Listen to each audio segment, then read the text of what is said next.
اللہ اپنے محبوب سے فرماتا ہے ہم نے تمہارے لیے تمہارا ذکر بلند کر دیا۔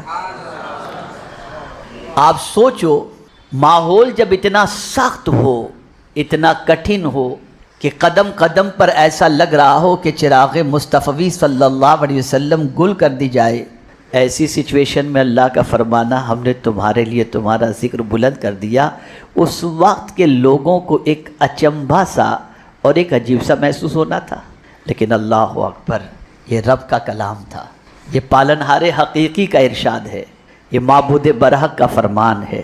تو آپ دیکھیں جس چراغ کو گل کرنے کی دنیا نے کوشش کی تھی، صدیاں گزر گئیں، روز بروز یہ چراغ جلتا ہی جا رہا ہے، مصطفیٰ پیارے کی محبت صلی اللہ علیہ وسلم کے دلوں میں بیٹھتی ہی جا رہی ہے، اور دنیا جوک در جوک رسول اعظم صلی اللہ علیہ وسلم کی غلامی کو قبول کر رہی ہے۔ یہاں سے یہ بات سمجھ میں آئی کہ ایک مسلمان کا عقیدہ یہ ہونا چاہیے کہ جو کچھ رب نے فرما دیا، سچویشن کیسی بھی کیوں نہ ہو، ہمیں اپنے رب کے فرمان پر یقین بھی رکھنا چاہیے، اور ہوگا وہی جو پروردگار جل جلالہ چاہے گا۔ اب آپ دیکھیں اس آیت کریمہ کے اندر اللہ نے ماضی مطلق کا صیغہ فرمایا، وَرَفَعْنَا، ہم نے بلند کر دیا۔ کب بلند کیا؟ ابھی حضور اس دنیا میں تشریف نہیں لائے تھے، تب سے مصطفیٰ کا ذکر بلند کر دیا گیا۔ کس طرح سے بلند کیا گیا؟ آئیے میں آپ کو حدیث کی روشنی میں سمجھاؤں اور قرآن کی روشنی میں سمجھاؤں۔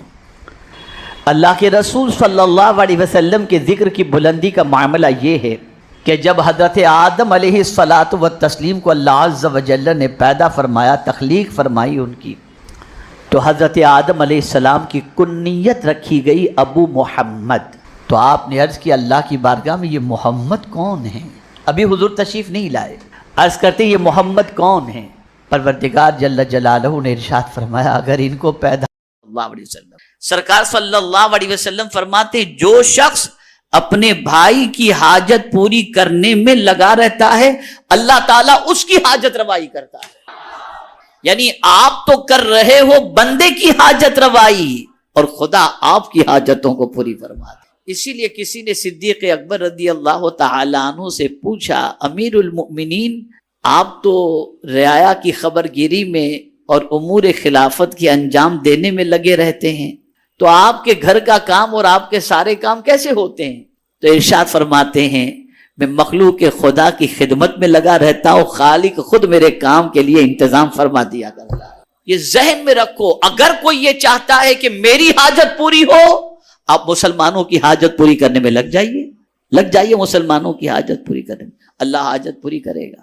اور اسی پر اکتفا نہیں، اعلیٰ حضرت عظیم البرکت امام عشق و محبت نے الامن والعلا میں ایک حدیث مبارکہ نقل فرمائی ہے کہ جو شخص اپنے مومن بھائی کے لیے اور مومنات کے لیے، مومن بہنوں کے لیے، مومنات اور مومنین کے لیے 27 مرتبہ دن میں مغفرت کی دعا کرے، اللہ اس بندے کو مستجاب الدعوات بنا دیتا ہے۔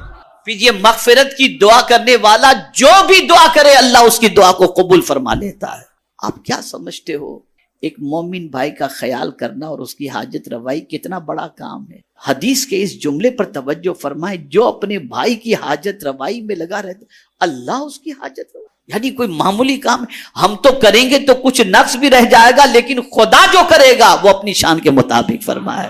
آگے آقا کریم صلی اللہ علیہ وسلم نے فرمایا جو کسی مسلمان سے اس کی ایک تکلیف دور کرتا ہے، جو کسی مسلمان سے اس کی ایک تکلیف دور کرتا ہے، اب وہ تکلیف کوئی بھی ہو، پیر میں کانٹا لگ گیا آپ نے اس کا نکال دیا، ایک تکلیف دور ہوئی نا۔ اب سنیے حضور کیا فرماتے ہیں، جو کسی مسلمان سے اس کی ایک تکلیف دور کرتا ہے اللہ تعالیٰ اس سے قیامت کی تکلیفوں میں سے ایک تکلیف دور فرما دیا گیا۔ کہاں یہاں کی تکلیف اور کہاں وہاں۔ یہاں سے یہ بات سمجھ میں آئی مسلمان کو نفع پہنچاؤ خدا تمہیں نفع پہنچائے گا، اور مسلمان کی تکلیف دور کرو خدا تمہاری تکلیف کو دور کر دے گا۔ یہ اللہ والے کرتے کیا ہیں؟ یہ اولیاء کرام کرتے کیا؟ یہی تو کرتے ہیں نا، یہی تو کرتے ہیں۔ اللہ ان کے درجات کو بلند فرماتا ہے۔ اسی کے ساتھ ساتھ آقا کریم صلی اللہ علیہ وسلم نے ارشاد فرمایا جو شخص کسی مسلمان کی پردہ پوشی کرتا ہے اللہ تعالیٰ قیامت کے دن اس کی پردہ پوشی فرمائے گا. یعنی اگر کوئی مسلمان کسی مسلمان کے عیب کو چھپاتا ہے تو ایک انسان ہو کر جب انسان کے عیب کو چھپاتا ہے تو میرا مولا بھی عیب چھپانے والے کے عیب کو قیامت کے دن چھپا دے گا. ہم میں کا کون ہے جو عیب دار نہ ہو؟ آج کل تو کیا ہے، عیب تلاش بھی کیے جاتے ہیں اور تلاش کر کے چھپائے نہیں جاتے، چھپائے جاتے ہیں. یہ سچویشن ہو گئی. یہ سب کہاں سے ہم نے سیکھا ہے ہم کو نہیں معلوم. میرے پیارے آقا صلی اللہ تعالی علیہ وسلم کے پیارے دیوانوں، اسی کے ساتھ ساتھ ایک مومن کا تعلق دوسرے مومن کے ساتھ کیسا ہونا چاہیے، حضور صلی اللہ علیہ وسلم نے اس کے بارے میں ارشاد فرمایا. حضرت نعمان بن بشیر رضی اللہ تعالیٰ عنہ سے مروی ہے کہ حضور صلی اللہ علیہ وسلم نے فرمایا مثل المؤمن فی توادہم وتراحمہم وتعاطفہم مثل الجسد اذا اشتکا منہ عضو تداعی لہ سائر الجسد بالسہر والحمى. مسلمانوں کی ایک دوسرے سے محبت، ایک دوسرے کے ساتھ رحم دلی اور ایک دوسرے کی طرف التفات و تعاون کرنے کی مثال. ایگزامپل، حضور صلی اللہ علیہ وسلم مثال بیان کرتے ہیں. ایک مسلمان کا دوسرے مسلمان پر مہربانی کرنا، ایک مسلمان کا دوسرے مسلمان سے محبت کرنا.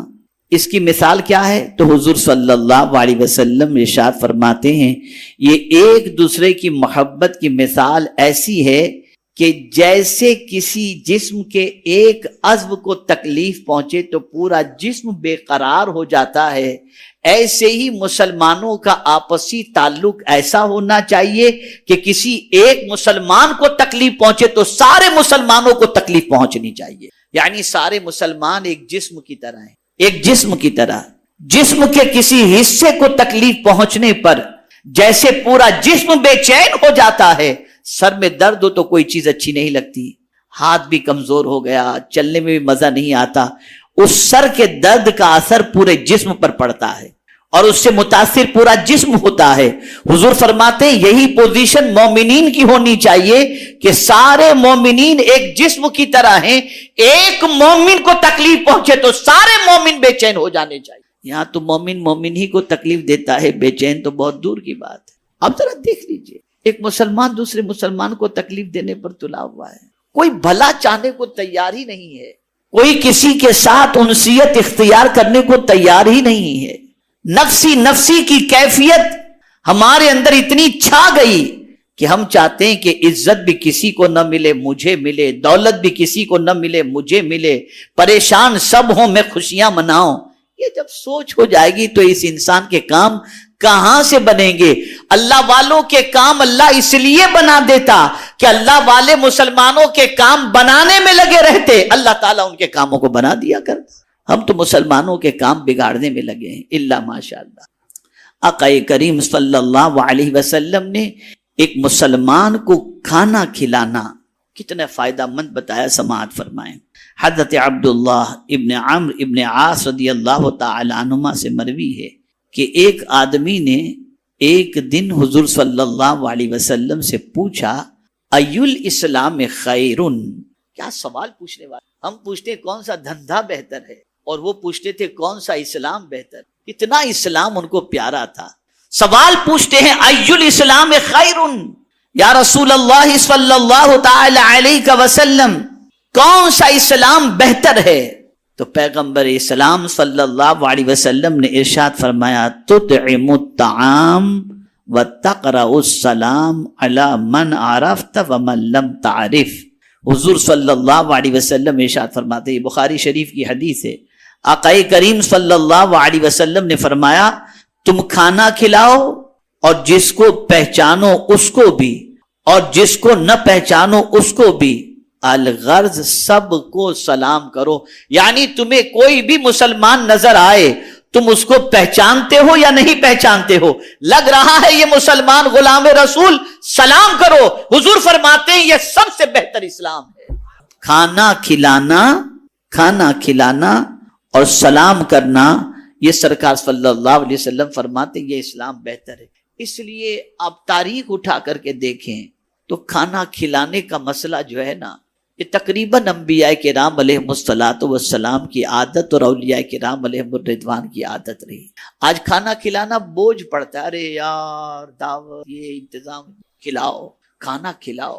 سیدنا غوث پاک رضی اللہ المولا تبارک و تعالی عنہ فرماتے ہیں، میں نے اعمال کے دفتر کو کھنگال کر کے دیکھا کہ کون سا عمل فرائض کے بعد اللہ کو سب سے زیادہ پسند ہے، تو میں نے دیکھا کہ بھوکے کو کھانا کھلانا یہ عمل اللہ کو سب سے زیادہ پسند۔ اور اگر کوئی یہ سوچے کہ کھلانے سے کم ہوگا تو میرا یہ جملہ زندگی بھر یاد رکھ، جو لوگوں کو کھلاتا ہے اللہ اسے کبھی بھوکا نہیں رکھتا، یہ یاد رکھنا، جو لوگوں کو کھلاتا ہے اللہ اسے کبھی بھوکا نہیں رکھتا۔ حضور فرماتے ہیں گن گن کے مت دو، بے حساب دو، خدا تمہیں بے حساب عطا فرمائے گا۔ نیکیوں کو چھپانے کا حکم تو ہے، کبھی کبھی ترغیب کے لیے کہہ دینا چاہیے، کبھی کبھی ترغیب، تاکہ لوگوں کے اندر اس کی رغبت پیدا ہو۔ الحمدللہ رب کی توفیق سے، اس کی عطا سے، اس کے حبیب صلی اللہ علیہ وسلم کے کرم سے فقیر کا یہ معمول ہے کہ روزانہ کم سے کم 7 فقیروں کو کھانا کھلاتا ہوں، اور ایک طویل عرصے سے میری عادت ہے الحمدللہ جمعۃ المبارکہ کو 10 15 20 جتنے بھی لوگ ادھر ادھر سے دوست احباب متعلقین آتے ہیں کھانا کھلانے کی کوشش۔ کھانا میں نہیں کھلاتا، کھلاتا خدا ہے، حقیقی معنوں میں کھلانے والا وہی ہے۔